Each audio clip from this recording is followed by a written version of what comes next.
বন্ধুরা, আমরা ছোটবেলাতে দেখেছিলাম স্বর্ণকাররা আগে সোনার উপর ওজন করত কুচ ফল দিয়ে। সেই ফল আমরা আর এখন দেখতে পাই না গো, খুব দুর্লভ গাছ হয়ে গিয়েছে। বহু জায়গায় আমরা খোঁজার চেষ্টা করেছি, খুঁজে পাইনি। এই আমরা এসেছি জগদন্তপুর গ্রামে, স্থানীয় ভাইদের সাহায্যে আমরা গাছটি খুঁজে পেয়েছি। এই দেখুন গাছটি, জুম করে দেখিয়ে দাও গাছটা একবার। এই হলো পাতা। এই পাতাগুলো অনেকটা আপনার ওই তেঁতুল পাতার মতন দেখতে। এক একটা পাতায় প্রায় 20টা 22টা করে পাতা আছে। ওই হচ্ছে কুচ ফল, দেখে একটু পারি কুচ। এগুলো আপনার ওই মটরের ফলের মতন হয়।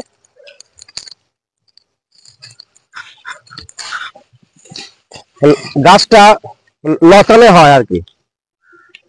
দেখুন ভেতরে ফল হয়েছে, মটরশুঁটি যেমন ফল হয় ওরকম, আর পাতাগুলো হচ্ছে এরকম আমরা পাচ্ছি। এটা হেমন্তকালে আমরা ফুল হয় হেমন্তকালে, আর এখন শীতকালে এর ফুল থেকে ফল হয়ে পেকে লাল হয়ে গিয়েছে। এই জিনিসটাই আমরা কুচ। আগে সোনার উপর ওজন করতো এই কুচ ফল দিয়ে। এটা জগদন্তপুরে নতুন পুকুর যে আছে, ওই পুকুর পাড়ই আছে এটা। আর আগামী 3রা মাঘ আর একটা খবর আছে আপনাদের, পলাশী রামকৃষ্ণ যে আশ্রম আছে কমল ভাইয়ের, ওই আশ্রমে আপনার বার্ষিক অনুষ্ঠান আছে। মহাপ্রসাদের ব্যবস্থা করা হয়েছে, আপনারা সকলে সব আসবেন রামকৃষ্ণ আশ্রমে। হলো একটু সাবধানে,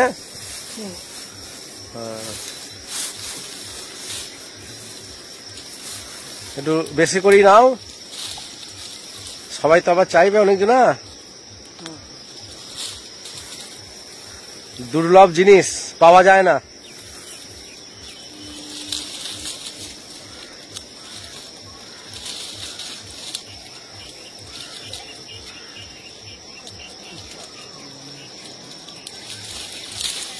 আমরা এই ভাইদের সাহায্যে পেয়েছি।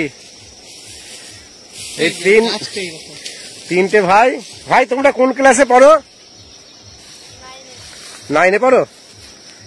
কি নাম? হ্যাঁ, সাহেব মাঝি। আর তোমার কি? শ্রেষ্ঠ। বাবা নামটা তো হেবি। তোমার নাম কি? সোম।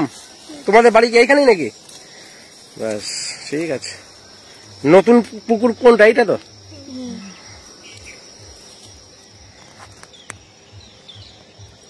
এই পাতাগুলো হচ্ছে আপনার ওই তেঁতুল পাতা যেমন হয় দেখতে, ঠিক ওই রকম কুচ গাছে যে পাতা।